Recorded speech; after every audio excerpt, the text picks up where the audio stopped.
सुप्रभात बच्चों। आज की क्लास में हम पढ़ेंगे पद्य शिक्षण या कविता शिक्षण। पद्य शिक्षण या कविता शिक्षण अध्याय 3 के अंतर्गत हमने हमारे अध्याय 3 का नाम क्या था? गद्य व पद्य के अंशों के शुद्ध उच्चारण, लय व उतार चढ़ाव के साथ पढ़ना और बोलना। तो उसी के अंतर्गत हम पढ़ रहे हैं पद्य शिक्षण या कविता शिक्षण। ठीक, कविता शिक्षण क्या होता है? मतलब जब हम बच्चों को कविता पढ़ाते हैं तो हमें क्या करना चाहिए? सबसे पहले हमें कविता शिक्षण के समय कविता के पूर्व संबंधित कथा के बारे में छात्रों को अवगत कराना।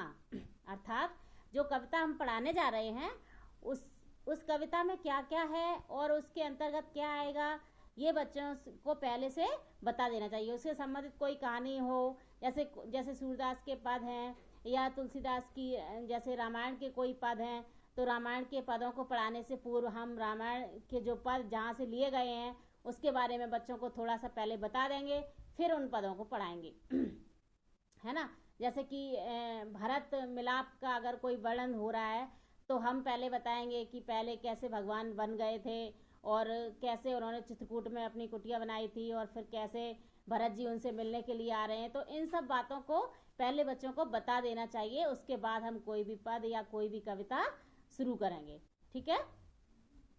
तो कविता शिक्षण के समय कविता के पूर्व संबंधित कथा के बारे में छात्रों को अवगत कराना आवश्यक होगा।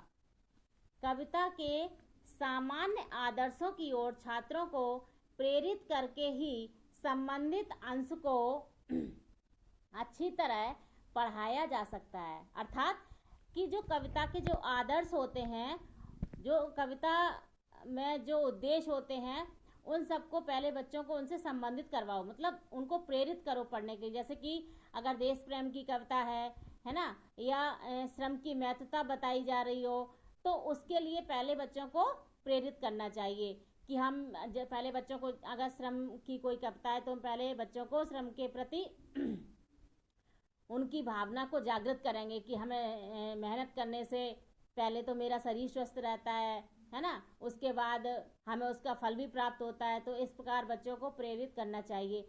या देश प्रेम की कविता है तो हमें पहले देश प्रेम की जो कविताएं हैं उनको बच्चों को सुनाना चाहिए। या जो शहीद हुए हैं हमारे देश में, उन लोगों की कहानी भी बच्चों को पहले सुनानी चाहिए, है ना। तो देश प्रेम के प्रति क्या हो, जागृत हो जाएंगे बच्चे।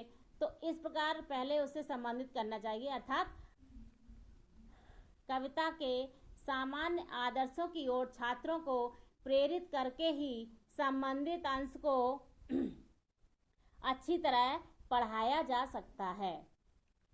कविताओं में देश प्रेम, श्रम की महत्वता, त्याग, बलिदान एवं मानवीय मूल्यों एवं नैतिक आदर्शों की कविताएं आती हैं, है ना। जो ये नैतिक आदर्श वाली जो कविताएं ही बच्चों को पढ़ाई जाती हैं, तो पहले हम जिस भी भावना की कविता हो उस भावना को पहले बालकों के अंदर क्या करेंगे, जागृत करेंगे, है ना, उनको प्रेरित करेंगे उस भावना के प्रति, फिर हम उस कविता को सुनाएंगे।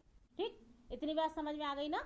इसके बाद हम जो प्राथमिक स्तर पर कविता शिक्षण के उद्देश्य, हर कविता का या हर पाठ का या हर कहानी का कोई एक उद्देश्य होता है ना। तो कविता शिक्षण के क्या क्या उद्देश्य हैं, हम उन पर दृष्टि डालेंगे।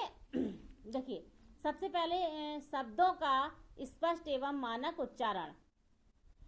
कविता शिक्षण का उद्देश्य क्या है कि जो शब्द हैं उनका स्पष्ट एवं मानक मतलब सही उच्चारण करना बच्चों को सिखाना, ये एक पहला उद्देश्य है। और दूसरा है भावानुकूल वाचन। जिस भी भाव की कविता है, अर्थात चाहे देश प्रेम की हो, चाहे श्रम के महत्वता की हो, है ना, या किसी बलिदान की कविता हो, तो उसके अंदर पहले वो भाव, उन्हीं भावों के साथ साथ उसका वाचन होना चाहिए। और भावों का वाचन कब होगा, जब उन्हें उस भाव के प्रति प्रेरित किया जाएगा, है ना। पहले जैसे देश प्रेम की कविता है तो उस देश प्रेम के प्रति बालकों को पहले जागृत किया जाए, उन्हें बताया जाए कि कितने लोग शहीद हुए थे, उसके बाद हमारे देश को स्वतंत्रता मिली है। इस प्रकार की बातें को बच्चों को सुना के उनको क्या करेंगे, प्रेरित करेंगे, फिर हम उस कविता को सुनाएंगे। अगला है गति एवं प्रभाव के साथ वाचन की योग्यताएं, अर्थात गति एवं प्रभाव, गति मतलब धीरे या जोर से, वो तो गति हो गई, और प्रभाव मतलब लगातार बोलते जाना है या बीच बीच में रुकना है, ये होता है प्रभाव। तो गति व प्रभाव के साथ वाचन की योग्यताएं, मतलब बालकों में ऐसी योग्यताएं आ जाएं, उन्हें स्वयं ही ये पता चल जाए कि किस जगह पर हमें धारा प्रभाव बोलना है और किस जगह पर हमें थोड़ा रुककर बोलना है, इसका विकास भी हो जाए। ये भी कविता शिक्षण का एक उद्देश्य है। अगला है छोटे बच्चों के लिखे गए गीतों को स्वयं कंठस्थ करना। छोटे बच्चे होते हैं, उनको जो हम गीत पढ़ाएंगे, उनको पहले हमें क्या करना होगा, पहले हमें स्वयं ही उनको कंठस्थ करना होगा, मतलब स्वयं ही उनको याद करना होगा, है ना। चलिए अगला है कविता को व्यक्तिगत तथा समूह के साथ सुनाने की दक्षता का विकास करना। बालकों में इस तरह का विकास करना कि वो चाहे कोई भी कविता हो, कोई भी पाठ हो, उसको व्यक्तिगत रूप से भी सुना सकें और समूह के सामने भी सुना सकें। जैसे कि हम लोग जब क्लास में आप लोगों से कुछ कहते हैं कि कुछ सुनाइए, कुछ दोहे सुनाइए, कुछ छंद सुनाइए, तो कोई तो बिल्कुल ही नहीं उठता है या कोई बिल्कुल भी तैयार नहीं होता है सुनाने के लिए, तो वो क्या होता है, प्राथमिक स्तर पर उनका इस तरह का विकास नहीं किया गया होता है। तो आपको क्या करना है, कविता को व्यक्तिगत तथा समूह के साथ सुनाने की दक्षता का विकास करना। अपने आपके जो प्राथमिक स्तर के बालक हैं उनमें इस तरह का विकास करना है।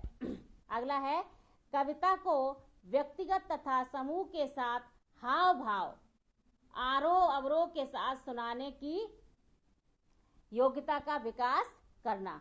मतलब कविता चाहे व्यक्तिगत रूप से या सामूहिक रूप से हाव भाव के साथ, मतलब जैसे छोटे बच्चे सुनाते हैं कि मछली जल की रानी है, तो उनको करके किस प्रकार से मछली जल में रहती है, इस तरह से हाव भाव करके उनके अंदर ऐसी कुशलता आ जाए कि वो हाव भाव के साथ उस कविता को सुना सकें। आरोह अवरोह मतलब धीरे जब बोलना हो तो धीरे, और जब जोर से बोलना हो तो जोर से, रुकना हो तब, या ऊपर बहुत तेज बोलना हो या बहुत धीरे बोलना हो, तो आरोह अवरोह के साथ सुनाने की योग्यता का विकास करना। मतलब इस सारी तरह की योग्यताओं का विकास बच्चों में हो जाए, ये कविता शिक्षण के उद्देश्य हैं। ठीक, प्राथमिक स्तर पर। अब हम देखेंगे कि माध्यमिक स्तर पर कविता शिक्षण के उद्देश्य। पूर्व माध्यमिक स्तर पर, पूर्व माध्यमिक स्तर क्या होता है, कक्षा 6 से लेकर 8 तक पूर्व माध्यमिक, और प्राथमिक स्तर क्या होता है, 5th तक, है ना, 1st से 5th तक ये होता है प्राथमिक स्तर, और पूर्व माध्यमिक स्तर कक्षा 6 से 8 तक। चलिए, तो इस पूर्व माध्यमिक स्तर पर कविता शिक्षण के क्या क्या उद्देश्य हैं देखते हैं। कठिन शब्दों के उच्चारण का समुचित ज्ञान कराना। कविता में जो भी कठिन शब्द आए उनका सही ज्ञान बच्चों को, समुचित मतलब उचित, सही ज्ञान कराना। ठीक, अगला है इस स्तर का मतलब पूर्व माध्यमिक स्तर पर कविता की परख तथा कविता के प्रति रुचि का विकास करना।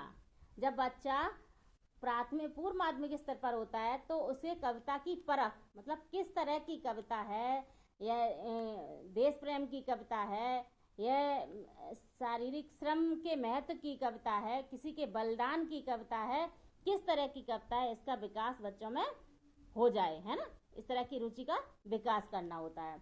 अगला है कविता की पंक्तियों में प्रमुख रस एवं अलंकार को पहचानने की क्षमता का विकास करना, है ना।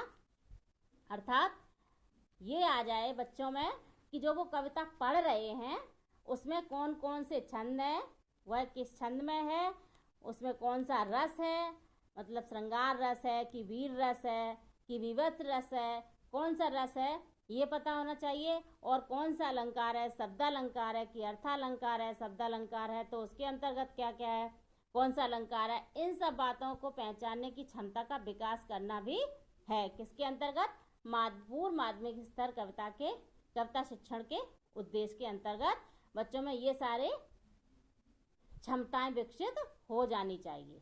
ठीक, इतनी बात समझ में आई।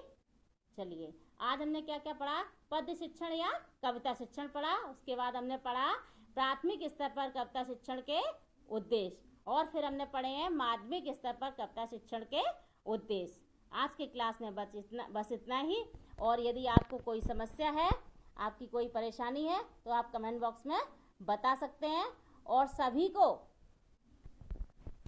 को नोट्स बनाने हैं और सभी को सारे वीडियोस देखने हैं और लाइक और सब्सक्राइब भी करना है, ठीक है? चाहे इसे आज्ञा मान लो, आज्ञा मान क्या लो, आज्ञा ही है, ठीक? धन्यवाद।